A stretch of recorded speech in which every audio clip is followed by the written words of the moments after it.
Tuna laut dari dunia sashimi ada di sini lagi. Tuna laut bertunas berlemak seberat 5 kg. Tidak mudah untuk memotong dengan sempurna. Dengan tubuhnya yang besar, 5 pria kekar hampir tidak bisa mengangkatnya. Kali ini potongannya berbeda dengan tuna sirip biru sebelumnya. Tuna terakhir ditangkap setelah tertangkap di kawasan pesisir. Langsung dibawa ke restoran, langsung dipotong. Sehingga ikan terlihat sangat empuk, tidak ada bekas beku. Tapi tuna laut kali ini ditangkap di laut dalam. Jadi ketika dia berada di kapal, dia berdarah. Setelah ditempatkan di kotak penyimpanan berisi es, tuna sirip kuning akan dikirim ke. Sebenarnya tuna sirip biru dikenal dengan nama Rolls Royce, namun rasanya tidak jauh berbeda dengan tuna sirip kuning. Tuna sirip biru mahal hanya karena jumlahnya yang sedikit. Kayu manis mahal, limbah kayu bakar. Lihat saja badan gendut ini untuk tahu, ini tuna sirip kuning. Tuna setelah dicuci, diangkat oleh 5 orang kuat ke meja potong. Sekarang si juru masak mengambil pisau 5 meter dari rak pisau. Di rak pisaunya ada banyak alat dengan ukuran berbeda. Karena tuna besar perlu dipotong dengan cermat, berbagai pisau dengan daya potong berbeda harus digunakan.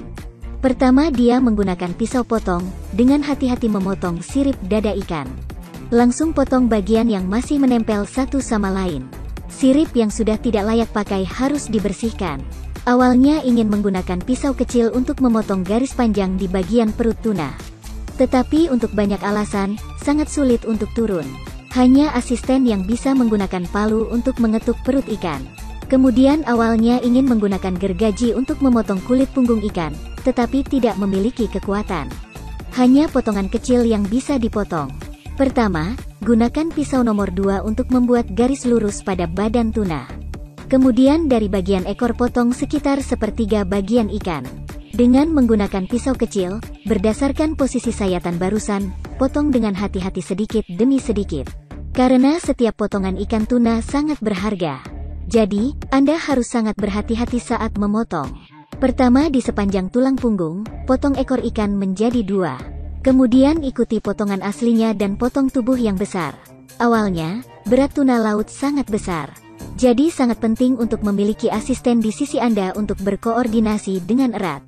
Sementara koki terus mengubah jenis peralatan. Bagian terbesar dari perut hanya sedikit jauh dari potongan yang sempurna. Pada titik ini koki mengeluarkan senjata terakhirnya. Panjang pisau itu 5 meter.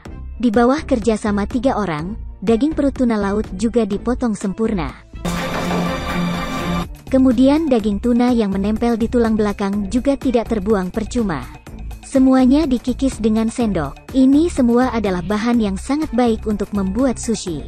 Asisten pertama-tama akan membagi daging perut yang dipotong, menimbangnya untuk penyimpanan terpisah. Kemudian gunakan pisau besar untuk bergabung memotong sisa daging punggung. Karena ikan terlalu besar, mengikis daging dari tulang saja sudah sangat menghilangkan stres. Sekarang harus memotong tulang punggung ikan. Setelah dengan hati-hati memotong tulang yang masih menempel di sisi sedikit demi sedikit, keduanya bersama-sama mengangkat tulang punggungnya.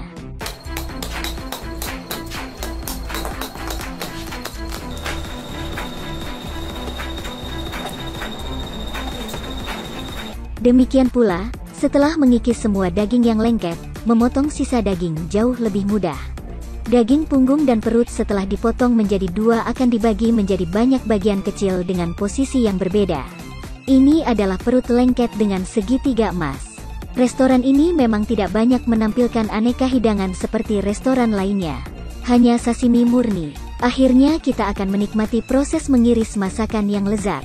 Jadi, apakah Anda ingin mencicipi sepotong ikan yang segar, lembut, dan meleleh di mulut Anda? Jenis termahal hanya membutuhkan 1 bagian untuk mencapai awan biru.